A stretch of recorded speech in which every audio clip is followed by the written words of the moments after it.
Primeiro ponto fundamental para que nós compreendamos essa questão da batalha espiritual é o ensinamento bíblico de que só há um Deus, o qual é soberano sobre toda a sua criação. Só há um Deus e Ele é soberano sobre toda a sua criação. E aí uma pessoa pode dizer, mas pastor, isso é óbvio. Eu digo, eu sei que é, eu sei que parece óbvio, e eu sei que o pessoal de batalha espiritual não negaria esse ponto. Contudo, a maneira como referem a Satanás, a maneira como lidam com o diabo e o poder que eles atribuem ao príncipe das trevas e aos seus exércitos, isso é feito de tal maneira que dá a impressão que nós estamos assistindo ao retorno de uma heresia que já foi condenada historicamente pela igreja, chamada de maniqueísmo. Mani era um líder da igreja por volta do século IV que tomou o dualismo persa, a visão de mundo, de que o mundo é guiado e governado por duas forças iguais em intensidade e poder, mas opostas em orientação, o poder do bem e o poder do mal, que o mundo é governado por estas duas forças que sempre estão se embatendo. Quando a força do bem, quando o bem prevalece, há paz na terra. Quando o mal prevalece, há destruição. Mani pegou essa visão de mundo, que é chamada de dualismo, dual, né, duas forças, e ele trouxe para dentro da igreja, e ele identificou a força do bem com Deus e a força do mal com Satanás. E aí entra um maniqueísmo, ou seja, Deus é o Deus bom e Satanás é o Deus mau. Mas os dois têm o mesmo poder, têm a mesma força e estão em guerra contínua um com o outro. A igreja se reuniu para estudar o ensino de Mani, que havia se tornado bastante popular, e naqueles famosos concílios ecumênicos, no início do cristianismo, se declarou que o maniqueísmo era uma heresia, é um ensino errado, ele não é bíblico, é um erro religioso. E por que a igreja disse isso, a igreja antiga, a igreja apostólica, disse que o maniqueísmo é um erro? Porque o ensinamento da Bíblia é que só existe um Deus, criador de todas as coisas. O mundo é um mundo de Deus. E o diabo, ele não é Deus. O diabo é uma criatura caída. É verdade que ele está no estado de rebelião contra Deus, mas nem por isso deixou de estar sob Deus. Como disse Martinho Lutero, o diabo é o diabo de Deus. No sentido de que o diabo, como criatura, ele não tem os atributos de Deus, ele tem a sua liberdade limitada, ele só vai até onde Deus permite que ele vá. O diabo não é Deus, ele é uma criatura caída, é um anjo, é verdade, mas ainda assim uma criatura.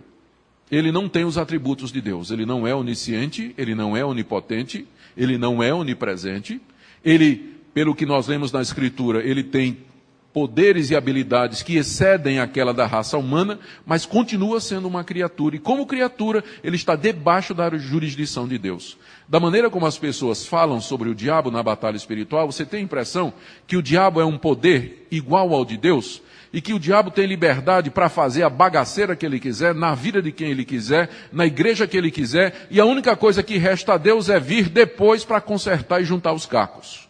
E não se pode dominar, porque aquilo tudo acontece, o diabo tem liberdade para fazer tudo aquilo que ele deseja. A verdade é que, de acordo com a Escritura, o diabo só vai até onde Deus deixa.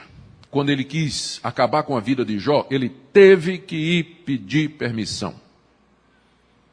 Ele teve que comparecer e dizer, eu quero tocar na vida de Jó. E Deus, nos seus propósitos, que nós não conhecemos, eu não sei, ninguém conhece os mistérios de Deus, nós não sabemos porque no mundo de Deus ele permite o mal e criaturas como o diabo, ele tem os seus desígnios.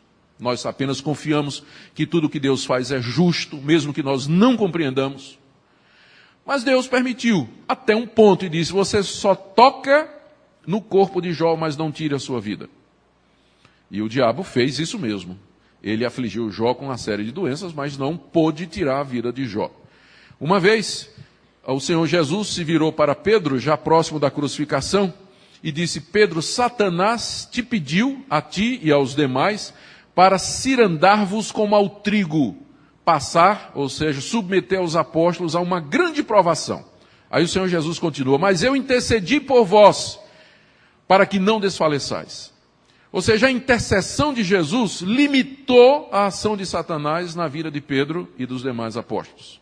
Em 1 Coríntios 10, 13, nós temos um versículo que diz assim: não vos sobreveio tentação que não fosse humana, mas Deus é fiel e não permitirá que sejais tentados além do que possais suportar. Ora, essa palavra só é verdadeira se Deus tiver controle sobre o diabo. Se Deus não tiver controle sobre o diabo, como é que ele pode prometer que nós só vamos ser tentados até onde a gente aguenta? Então, Deus, só há um Deus criador de todas as coisas. O diabo está debaixo da sua autoridade e do seu poder. O diabo só vai onde Deus deixa. E você me pergunta, por que é que Deus deixa? Eu não sei. Tem coisas que eu não sei. Eu sei de um caso, quando a Bíblia diz, a gente aprende. 2 Coríntios 12, eu sei, lá está dito, porque é que Deus soltou o diabo em cima de Paulo, permitiu, né? Por assim dizer. Foi no espinho na carne que Paulo chama de mensageiro de Satanás para esbofetear. Agora nós sabemos qual foi o propósito. Qual foi? Manter Paulo humilde. Então, às vezes, Deus permite que o mal venha na vida do cristão ou na vida de algumas pessoas com propósitos didáticos, terapêuticos até, para ensinar a pessoa determinados valores. É o caso de Paulo, que aprendeu a humildade com aquele mensageiro de Satanás, aquele espinho na carne. Nós sabemos por que é que Deus permitiu que Satanás fizesse o que fez com Jó. Deus tinha um propósito. Mas outras vezes Deus não diz. Nós não sabemos por quê. Mas nós confiamos que Ele é bom, que Ele é justo e que os seus caminhos estão muito acima dos nossos. E por isso nós descansamos nesse mundo, que é o mundo de Deus, que está no controle dEle, e Ele tem um motivo para permitir os tsunamis, as enchentes, as misérias e todas estas coisas que acontecem no mundo, mesmo que nem sempre isso seja, mesmo que a maioria das vezes nossos olhos estejam encobertos para não compreender os motivos que o levam. Então, quando o pessoal de batalha espiritual enfatiza o poder do diabo, eles perdem de vista essa doutrina bíblica simples, de que só há um Deus que é soberano sobre todas as coisas. Eu não estou negando o poder de Satanás para fazer mal às pessoas, apenas desejo colocá-lo no seu devido lugar. Porque quando você exalta o poder do diabo, além do que a Escritura diz, você vai virar um crente temeroso, de que a qualquer esquina você vai se deparar com um demônio que vai pular na sua vida, vai entrar no seu coração, vai destruir você completamente. Mas se você vive à luz do ensinamento bíblico de um Deus que controla a sua criação e que faz com que todas as coisas cooperem para o bem daqueles que o amam, você vai dormir tranquilo. Você tem paz no meio das dificuldades. E você não vive aflito, como muita gente do movimento de batalha espiritual vive com medo dos demônios, vive com medo de Satanás e medo do que é que esses demônios podem fazer na sua vida. Isso aí não é para a gente baixar a guarda, mas pelo menos nos colocar na posição correta. Bom, se o diabo não é Deus, o homem também não é. E sobre esse assunto, Paulo Romero, ele diz que só existe uma verdade. Só há um Deus e você não é Ele, não. Exatamente. Só há um Deus e você não é Ele. Isso porque dentro do movimento de batalha espiritual e do movimento de confissão positiva, vem essa ideia de que nós somos deuses. Vocês já devem ter ouvido isso, difundido por Benny Hinn, Kenneth Hagin, Kenneth Copeland. Porque nós somos filhos de Deus, nós temos poder para fazer as coisas acontecerem pela nossa palavra. O movimento de batalha espiritual pegou esse conceito de que nós podemos decretar, nós podemos amarrar os principados e potestades, que nós podemos fazer e acontecer no mundo espiritual. A realidade é que somos filhos de Deus, é verdade, mas Deus não nos transmitiu os seus atributos principais, como onisciência, onipotência, poder criador pela palavra. Ele não nos transmitiu esse tipo de atributos. Ele nos deu alguns dos seus atributos, mas não nos transferiu todos eles. Somos criaturas debaixo de um Deus todo-poderoso que nos guia, nos ensina e a quem nós devemos toda a honra e todo o louvor. E é por isso que no movimento, quando pensamos sobre a guerra com Satanás, nós devemos lembrar a todo instante que se Deus não estiver ao nosso lado, se nós não estivermos revestidos da armadura de Deus, nós não temos como enfrentar estas forças. Nós não temos. Não é pela nossa habilidade, não é pelo nosso intelecto, não é pelo nosso poder, mas na plena dependência de Deus. Somente assim nós podemos enfrentar e vencer todas estas coisas.